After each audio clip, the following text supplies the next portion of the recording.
Hello, so I'm just cooking in my kitchen, but I was watching back my video and I was just reflecting on the videos that I filmed today, and I have more thoughts as one does. And so I want to share because in the video that I made in response to the first video that I was recording today, I got a little bit emotional at, I guess, a revelation I had during that video. But it wasn't a type of emotional reaction that was physically visible, at least not from my internal perspective. And I remember saying at that point in the video that, I feel like I'm gonna cry. And I also remember kind of hoping to cry. Not kind of. I remember hoping the tears would come. And I think it's a loaded reaction. It comes from many places. From even before the assault, I struggled to cry for a few years. It just wasn't something that came easily to me. And then after the assault, I had a period really close to when everything happened where I was very emotional. And then after that, I kind of went through like a stalemate where I wasn't very emotional at all.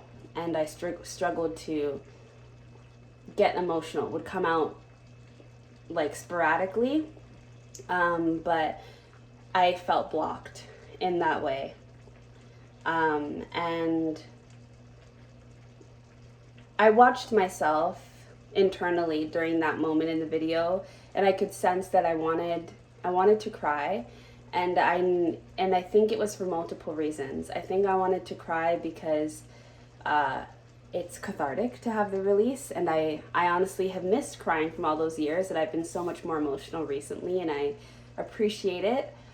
Sometimes I find my crying to be validating because during the years that I wasn't crying, it was very hard to understand myself emotionally and to feel valid in the fact that I was suffering and that there was something wrong and that I had gone through something painful, because I wasn't as emotional as I thought I needed to be. And it made me very insecure, and it made me sad and upset, and I wanted to cry, but I couldn't. I couldn't force it unless I was watching something really sad or something like that, and it wasn't happening naturally. So I know that the desire to cry came from that. I also think, though, it came from a little bit of wanting to like prove something. And I'm wondering if this feeling is ever going to go away, or if it's something that stays with you. Because I have this energy of wanting to prove when I'm having these kinds of discussions about my experience being assaulted. And it's funny because during the beginning of my healing journey, I I used to really minimize my assault. Like if I go back a few years on my YouTube channel and watch old videos, I would always talk about how my friendship breakup, which was another pretty difficult point in my life, and it came very quickly after my relationship ended. I talk about that, and I'm like, that was more traumatic. That was more, that had more of an effect on me. That mattered more to me than the assault. Whatever. That relationship was whatever, but really it was my friendship breakup. And I think in some ways I was overcompensating. And I don't think I understood that I was doing that. I think I actually probably felt that way because I wasn't as reactive as I thought I needed to be to the fact that I had been assaulted. And so I was like, it must not matter, But I was much more openly affected by my friendship ending, though not even that much too. Overall, I was very emotionally blocked. But I had more of a reaction. I felt more openly and something I could witness for myself about my friendship reaction. So for a while I thought I would tell myself and I would say out loud that, losing my friends was more impactful than being assaulted. Which is, I shouldn't have been comparing, I shouldn't have been doing that, but I understand where I was coming from. I wasn't thinking about what I should and shouldn't be doing. I thought that was the truth. But yeah, I was thinking back, as as I tend to do a lot after I make a video, about the way I am during the video recordings, because of course I'm not my completely natural self. I'm recording a video. I know this is going online. I know the stigma. I know the fears that I have. Like, if I go viral, what are the things people can say to tear me apart, to tear down my argument, to blah, blah, blah. All of that is present while I'm choosing to be vulnerable and trying to be helpful and share. And so, yeah, part of me felt like tears was gonna be helpful in people seeing that, like, I've actually been hurt. You know, I am wounded. This really did happen to me. I really am hurt by it. Sometimes I feel like tears, I get happy when I cry because I'm like, you know, evidence. And I find that with this journey, you're always trying to gather evidence. You're always gathering proof. It's like, am I going to spend the rest of my life trying to make sure I have proof and have evidence? It's so ironic because I'm not going to court, you know, but I feel like I'm always preparing my case.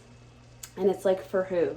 And really it's to myself, it's to people who potentially might try to say something, even though I know I won't engage those people. If it ever comes to that, I'm not going to sit down and have a conversation and try to, you know, prove my worth to those people and prove my experience to those people. So it's like, why am I always building a case for myself? Why am I always gathering evidence?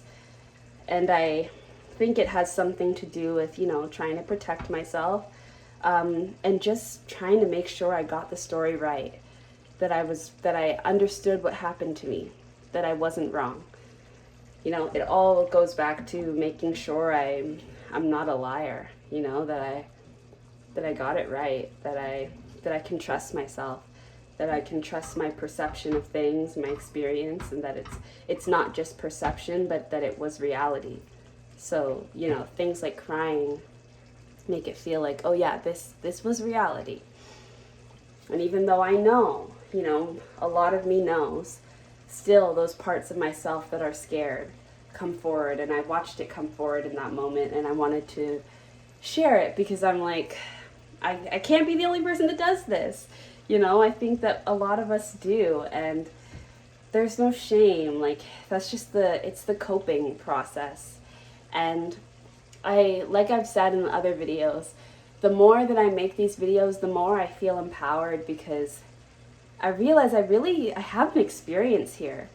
And for a long time, I haven't really been sure that I have, you know, and I'm not in a perfect place with it where I am always super positive, but the more I talk about it and the more I notice things that I'm doing, the more I'm like, wow, okay, you've been affected, you know, something traumatic did happen to you. You are reacting from a place of trauma, and it kind of makes me happy because it's nice to see the evidence, because it's validating that I have gone through something. Because all the time that I spent questioning whether I did, it's like, well, here's the proof. You know, look at yourself. Look at all the things you do. You've clearly gone through something. You're clearly recovering from something. And to be honest, I find it helpful. I really do. I find it healing, because it's like, you know, I can take a break from scrutinizing myself and asking myself whether it's real. You know, now the scrutiny is coming in the form of, why are you doing that? You don't need to do that. But I prefer that to, are you sure this even happened to you? So I just wanted to come on here and share that I noticed that. Sometimes before, I felt a little embarrassed about sharing that, because it's like, I don't want people to think that I was like trying to make myself cry for attention. But it's also like, the people who are going to think that were going to think that anyways. You know what I mean? And I don't imagine, I have not gotten any type of negative reaction from people. People have been, well, I haven't had much commentary, but I had one really nice comment, and I can't imagine that I'm going to start being hurled with accusations. I don't know. I don't think so. So I think I'm fine to assume that most people who are watching this understand the nuance of what I'm talking about, understand what I'm working through and what a lot of us are working through. I don't think that my healing and recovery process in this context is just specific to being a survivor. This was a problem that I was dealing with before I was assaulted. You know, assault is the vehicle through which I started to really unravel myself, but I've always kind of been trying to work on myself throughout my life, and I've always had these problems. Well, not always. I don't know if I had these problems when I was a baby, but I've had these problems for a long time, you know, so it's not like it doesn't all start and end with assault, but, and so I think it's something that can apply to people who don't have this experience. I still think that, you know, there's somewhere in your life where that might apply, and like, it's okay, and I get it. Really, it's just me trying to say that this is a judgment-free zone. I'm always noticing myself doing something, and I'm always like, huh, interesting, you know? And it's nice to go back and talk about it. You know, this is what I usually am doing in my head. You know, this is what it looks like for me to do the work. It's just me watching myself think a certain way, act a certain way, say something, be a certain way, and then questioning that and trying to unpack it. And really, more than anything, affirming myself. At this point, it hasn't always been that way. I used to be a lot more scrutinizing or trying to understand where it came from. Where did it come from? Where did this start from? But at this place in my journey, it's a lot more about just being like, it's okay. It's okay, you know? I get it. I understand why you did that. It's fine. And, you know, I understand you. And we're going to be okay. And that's the gist of it most of the time. So I just wanted to come on here and share that because it was another noticing, and I thought it'd be helpful. And it's nice for my own documenting, just to see my own process. So that's it, and see you later.